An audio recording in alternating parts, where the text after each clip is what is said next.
Prayer இல்லாத life பிரயோஜனமற்ற வாழ்க்கை. நான் என்னதான் இதை கேட்குறேன் அதை கேட்குறேன் இங்கே போகிறேன், ஒரு என்ட்ரி போட்டுட்டேன். வாயை திறந்தாலே விசுவாசத்தில் பேசணும். ஆமாம், வாயை திறந்தாலே என்னதான் பேசணும்?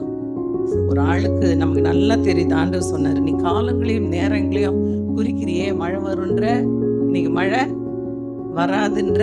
இதெல்லாம் யார் சொன்னது? ஆண்டவர் சொன்னாரா? நம்ம தானே சொல்றோம். ஏன் நான் ஆசீர்வாதமா இருப்பேன்னு பேசுறது இல்லை.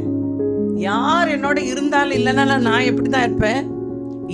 யாருக்காகவும் என்னை தேவன் கைவிட மாட்டார். ஆமா, என்னோடு கூட தேவன் பேசும்போது சொன்னாரு, ஒருவேளை நீ உபத்திரவத்தை கடக்கும் போது, பாடுகளை கடக்கும் போது, வியாதியை கடக்கும் போது, நீ தனிமையில இருக்கலாம்.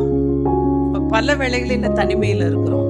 அதை அந்த சூழ்நிலையை மாற்றுகிற தேவன் நம்மோடு தான் இருக்கிறார். அல்லேலூயா.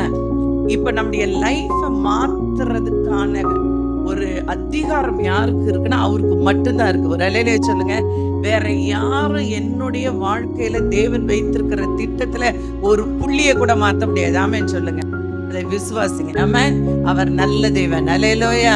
நல்ல கரங்களை தட்டி, ஆண்டவரை நான் விசுவாசிக்கிறேன், அவிசுவாசமாய் இருக்க மாட்டேன், அவிசுவாசமாய் பேச வாயை திறந்து பேச மாட்டேன்.